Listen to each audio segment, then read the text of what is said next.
Muy buenos días, mi nombre es Kevin Santiago Arzambrano. El día de hoy te voy a hablar de mi proyecto final. Mi profesor se llama Diego Fernando y la materia es de sociales o el pensamiento.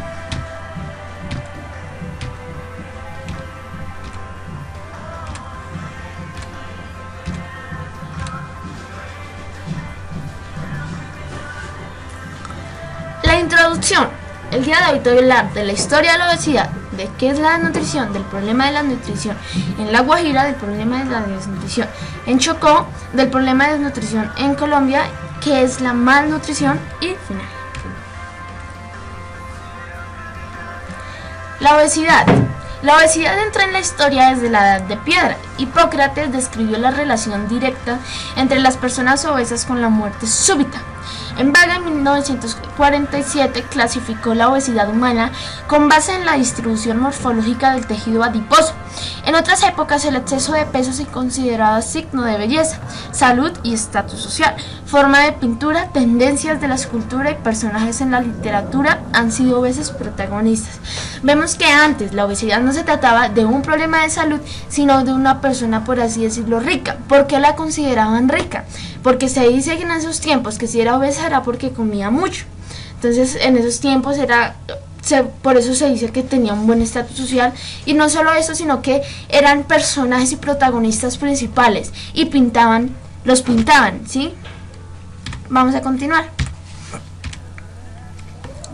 Obesidad en la Edad Antigua. Esta etapa abarca desde la aparición de la escritura de 3500 a.C. al 3000 a.C. hasta la caída del Imperio Romano 476 después de Cristo. Desde esta etapa iniciaremos hablando de la cultura egipcia. Egipto. Tenemos restos cadavéricos que nos dicen que la obesidad estuvo presente en la cultura egipcia. Por ejemplo, la existencia de alterocloresis fue descrita hace más de 4000 años. Quiere decir que la obesidad no es algo moderno. La obesidad tiene más de 4000 años en esta tierra, según los registros que se tienen. En la cultura egipcia, las autopsias de las momias egipcias encontraron que las artericloresis, la coronaría y el infarto de miocardio se presentaban en las personas ricas. ¿Por qué? Por lo que les decía. En el Antiguo Testamento del faraón agradecido promete a José toda la tierra y toda su grasa. Os señala que el virtuoso florecerá como un árbol de la palma. Fueron sus palabras. Ellos traerán abundante fruto en la edad avanzada. Ellos serán gordos y florecientes. No obstante, el imperio del Medio Egipcio, en las enseñanzas del Kagemi, un faraón, puede leerse por primera vez en la historia una asociación de la glotonería con la obesidad y una condena de estimación del comer en exceso. Así, en este texto se señala la glotonería, que es grosera y censurable. Un vaso de agua calma la sed, un puñado de vegetales fortalece el corazón. Fueron los dichos que decía él. Quiere decir que si decía, es como para traerlo hoy en día, quiere decir que en vez de tomar gaseosa u otro químico o tal vez un jugo, etcétera, tomemos agua. Es muy buena y además, como lo dice ahí, calma la sed. Él lo decía para los obesos. No sé en esos tiempos que de pronto que alguna comida chatarra o algo así. Lo mismo que dice un puñado de vegetales fortalece el corazón. Por eso él decía esto. La glotonería toma una sola cosa en su lugar de manjares, un pedazo pequeño en un lugar de uno grande. Es despreciable aquel cuyo sigue codiciando después de que pasó la hora de comer. Se le olvida a aquellos que vienen a la casa cuando devora. Cuando te sientes con un obeso, come una vez que se te haya pasado el apetito. Quiere decir que esta fue la primera vez que se consideró la obesidad como un problema de salud. ¿Por qué? Porque no solo eso, sino que resulta que una persona obesa, cuando tiene nervios, cuando tiene obesidad, quiere comer. Cuando quiere hacer algo, quiere comer. En todo momento quiere comer. Nunca, siempre tiene apetito y siempre quiere comer. Desde que se levanta hasta que se acuesta.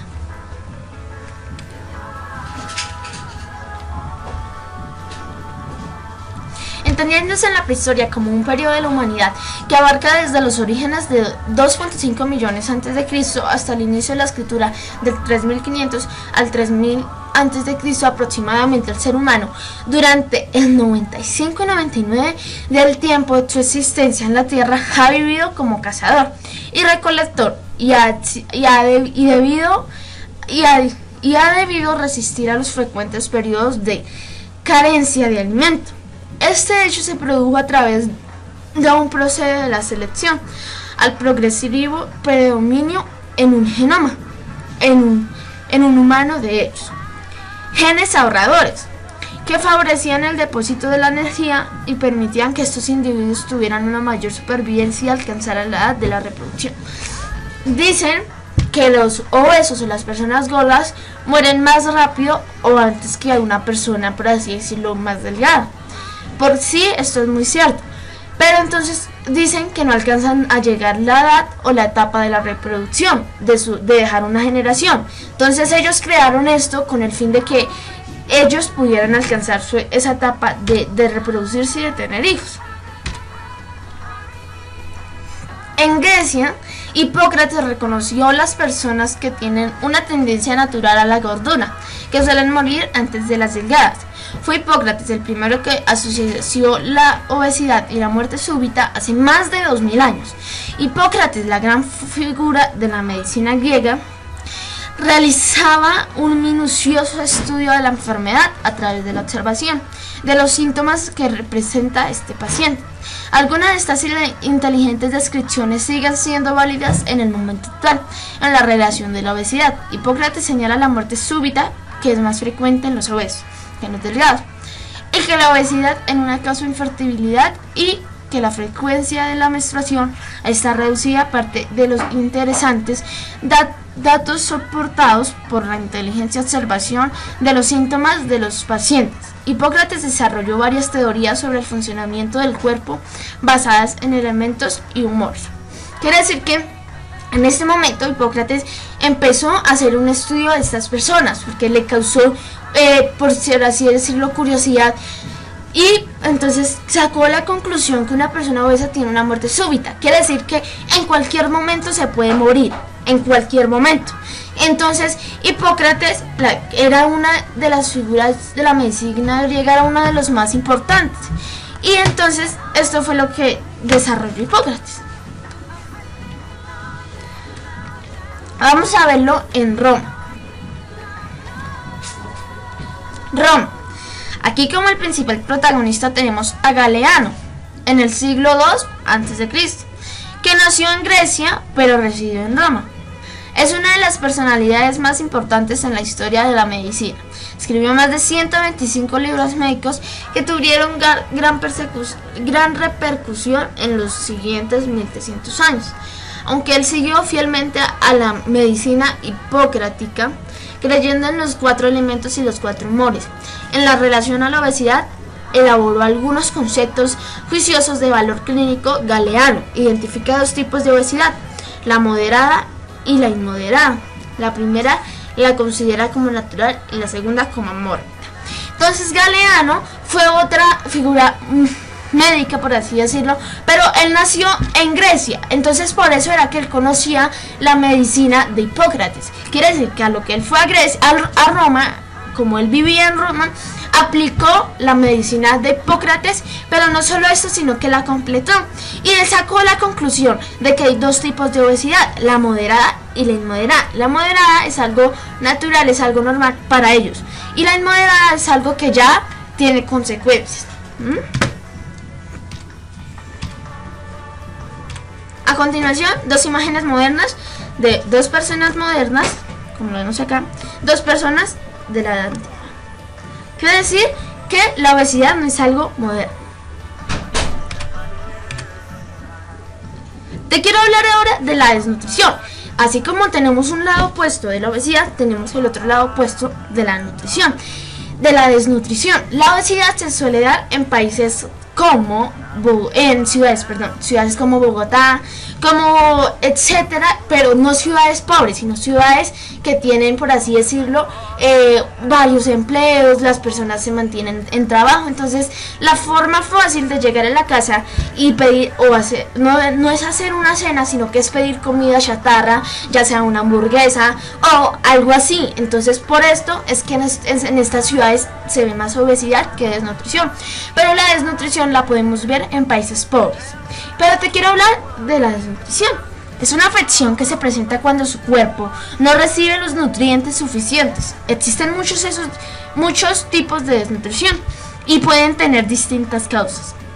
Algunas causas incluyen mala alimentación, maniación debido a la falta de la disponibilidad de alimentos, trastornos alimentarios, problemas para digerir alimentos o absorber nutrientes de los alimentos. Como vemos, aquí hay un niño desnutrido.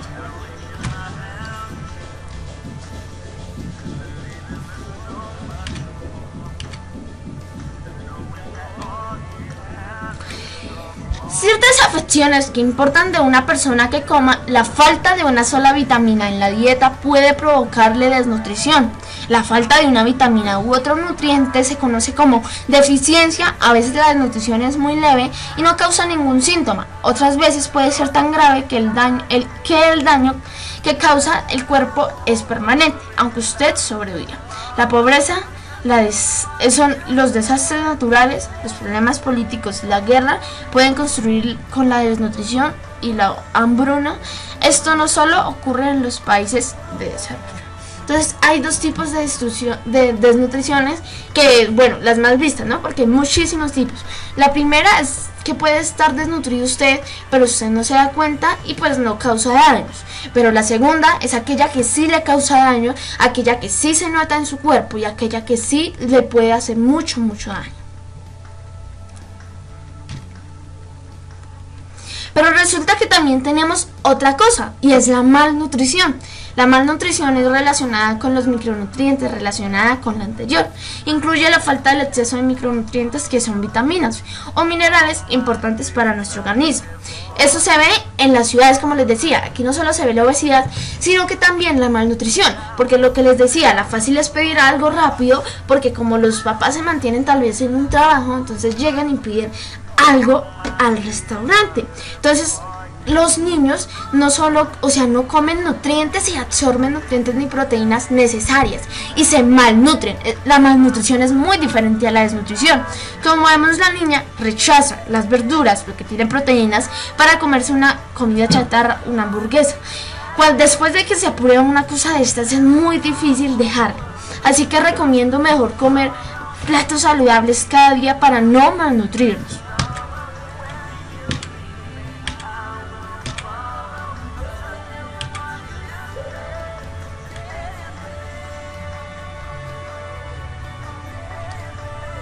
Ahora te quiero hablar de la desnutrición en el Chocó. Antes del desplazamiento por la violencia en el Chocó, los habitantes afros e indígenas tenían la comida al alcance de la mano, como nosotros. Hoy es muy cara y el que no tiene dinero sencillamente muere de desnutrición. Patricia Valencia, una chica amarilla de maíz que se cuece en un caldero puesto sobre un fogón de leña. A su alrededor, mujeres y niños dejan ir el ojo sobre la comida. Caliente será embotellada y vendida en el mercado de Quibdó. Ellos almorzarán plátano cocido con un jugo de 1000 pesos, que sacan de los frutos dátiles de las palmas silvestres. Pero ya no hay más. Entonces vemos que allá en Chocó no tienen la posibilidad de como lo teníamos tal vez los de la ciudad. ¿Por qué? Porque allá sencillamente los cultivos no pueden vivir mucho tiempo, ya que el sol allá es un sol tremendo. Entonces, como no hay cultivos, además de esto hay inundaciones. Además de esto, cuando hay aguas, a las aguas los pueden destruir. Entonces, no solo esto, sino que como no hay mercados, los mercados se vieron obligados a subirle el precio a todo, porque como no hay cultivos, no pueden sacar dinero o no pueden rebajar nada. Entonces sencillamente el que no tiene plata para comprar, sencillamente muere de hambre. La escena que presenta el asentamiento en Cabi que hace parte del cordón de la miseria en Quibdó, en el que intentan sobrevivir las comunidades en Vera Catío. Hace 12 años huyeron de la violencia y ahora son amenazados diariamente por el hambre. Mi nombre es Patricia Valencia, este es un testimonio. Acá no tenemos agua, es agua que nos limpia para cocinar, para bañarnos, por eso nos da rasquiña. Yo llegué aquí a mis 12 años, mi piso es así y los zancudos pican a mi niña porque es muy difícil y yo no tengo dinero para hacer casi nada, relata Patricia. Entonces vemos que entonces en estos países no solo esto, sino que aún las casas no son unas casas adecuadas para las personas, son casas hechas de barro que muy fácilmente se pueden destruir. Y no solo esto, sino que en Chocó hay muchas plagas, pero plagas de moscos, hay muchos, de moscas, de muchas plagas. En Chocó es un departamento con el 79% de las necesidades básicas insatisfechas. Los afros e indígenas tuvieron que abandonar sus territorios, comparten una misma realidad del dolor por haberlo perdido todo y el vacío que se apodera del estómago cuando no hay plata en su bolsillo. En Quibdó necesito 7.000 diarios para comprar una libra de carne de res, que solo alcanza para una comida. La desnutrición en Chocó golpea a los niños con rudeza. Según las cifras oficiales del Ministerio de Salud 2013, las más recientes consolidadas en ese departamento es que 35 de cada 100.000 niños mueren por la desnutrición aguda severa. La cifra está incluso por encima de La Guajira, donde 32 de cada 100.000 niños fallecen por esa causa. Entonces, no solo esto, sino que vemos que en Chocó mueren muchos niños, mueren 3 niños más de 100.000, o sea que Chocó es un departamento que es el primero en el que más muertes hay por desnutrición infantil, más que en La Guajira. Ahorita vamos a hablar de eso. No solo esto, sino que en el Chocó no hay agua limpia para que ellos beban. Entonces se ven obligados a beber aguas puercas, a beber aguas sucias, y por esto también causan más enfermedades.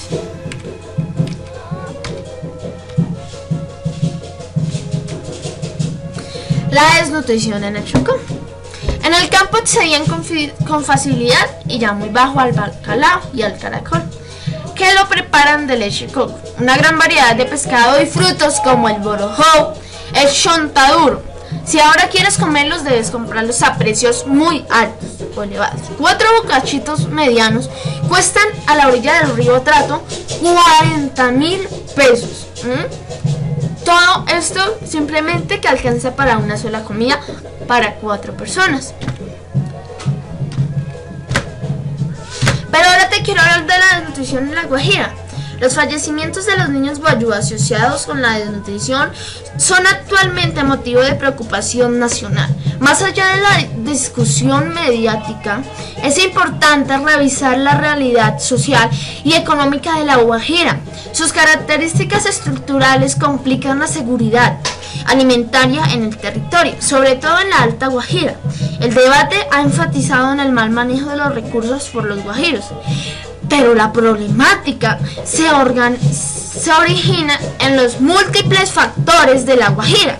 Es un departamento con condiciones geográficas que dificultan la producción agrícola, con una población rural dispersa y un atraso histórico en las condiciones sanitarias. El acceso de agua potable posee una economía de frontera, que históricamente ha desarrollado intercambios con el Gran Caribe y Venezuela, con una baja integración a los circuitos económicos nacionales. Entender estos factores debe ocupar también un lugar en la discusión pública para lograr que se propongan soluciones estructurales. En La Guajira mueren 32 niños de cada 100.000.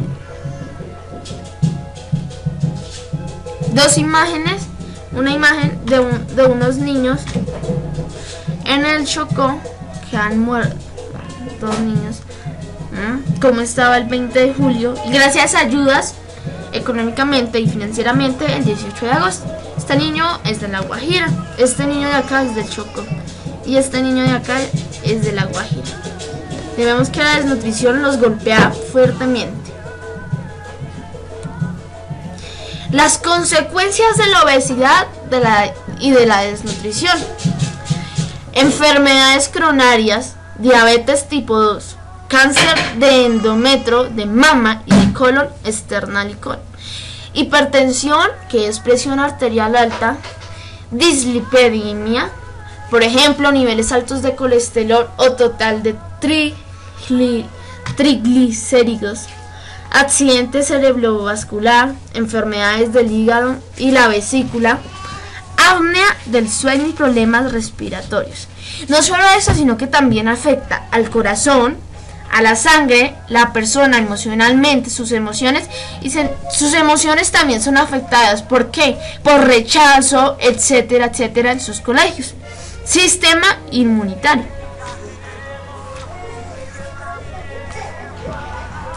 Te quiero hablar de las zonas más vulnerables en cuanto a la desnutrición. En el río Quito, en Chocó, con un 98,81%. En el Alto Baudú, en Chocó, con un 97,18%. En Murindo, en Antioquia, con un 97,8%. En Uribia, que queda en La Guajira, con un 96,5%.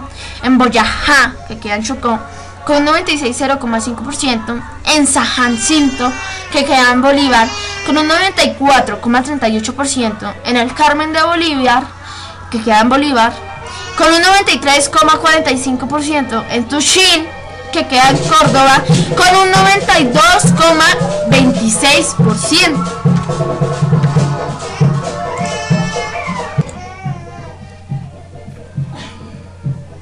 Entonces, vamos a continuar.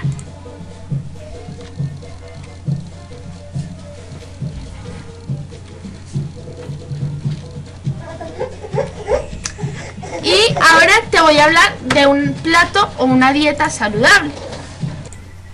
Y continuamos con algunas. Te voy a decir el plato saludable en cuanto al desayuno, almuerzo y cena. El lunes puedes comerte al almuerzo, una deliciosa ensalada que puedes acompañar con huevos, que puedes acompañar con aguacate, acelga y muchas cosas más. Es importante que tenga mucha verdura. Esto en cuanto al lunes. El martes, en tu almuerzo, te puedes preparar una sopa de papa, la cual contiene pollo, papa, y puedes buscar en YouTube para continuar con la receta. Un guisado, o sea, una carne, puede ser una carne en bistec o un pollo en bistec, ya que esto contiene proteínas y nutrientes. Una pasta te puedes comer en cuanto al jueves, la cual le puedes echar pollo y muchos ingredientes más buscando en YouTube. El viernes, como es importante comer granos, te puedes comer un frijol acompañado de un arroz, de una papa, de una yuca y de una selga.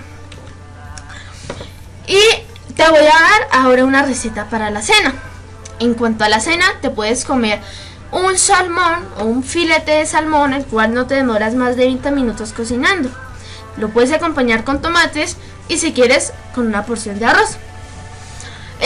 En cuanto al martes, en tu cena, te puedes comer, como lo vemos aquí, eso es como un picado de verduras. Entonces coges, picas muchas verduras, las puedes cocinar tal vez como el arroz, y coges un vaso, un recipiente, y en ese recipiente lo pones y lo pones en tu plato. Lo puedes acompañar con tajadas de tomates y con un filete de pollo. Luego, el día jueves, te puedes comer un sándwich a tu cena. Sándwich preferiblemente con pan tajado, pero no solo esto, sino que integral si puedes, el cual le echas queso, tomate, lechuga, acelga, cebolla y zanahoria, y si quieres queso. También te puedes comer para la cena, también te puedes comer un pequeño caldo que se llama changua. La changua contiene huevo y contiene precisamente un caldo. Lo puedes ver en YouTube, muy nutritivo para nosotros. Y el día último, que es el viernes, para tu cena, Te puedes comer una tortilla de acelgas, o no solo de acelgas, sino que también puedes preparar un purín de acelgas, el cual es muy fácil y muy delicioso de hacer, y además contiene mucha verdura y mucha proteína. Esto lo hice con la regla del plato saludable, que es lo exigido. Pero ahora te quiero hablar del desayuno.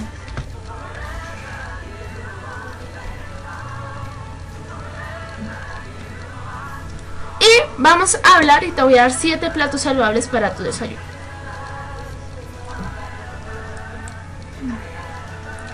Empecemos. El lunes, en tu desayuno, te puedes comer el lunes unos cereales que puedes acompañar con un yogur, y ese sería un muy excelente fruto, un muy excelente desayuno. El martes, unos huevos revueltos con tomate y con cebolla, muy nutritivo. Y también lo puedes acompañar con un vaso de chocolate o de avena, si preferiblemente. El miércoles te puedes comer un picado de frutas con yogur, supremamente nutritivo. Coges unas frutas, las picas y echas yogur, y ese es un desayuno, además de delicioso, nutritivo. El jueves, un pan integral con jamón y lechuga, también conocido como sándwich. El viernes, un batido saludable. Un batido saludable es muy importante en algún día de tu semana, porque los batidos limpian el hígado, limpian las partes de tu cuerpo, y además de eso es muy rico y delicioso. El sábado te puedes comer un panqueque integral y le puedes picar frutas por encima. Y el domingo, un sándwich con salmón y rúcula. Entonces, estos son platos saludables para el desayuno, almuerzo y cena que te recomiendo. Son deliciosos. El batido es crucial en tu día. En el batido le puedes echar rábano, le puedes echar lo que quieras, lo cual es cuanto limpia tu hígado y limpia todo. Y esta ha sido mi presentación para el día de hoy del pensamiento social.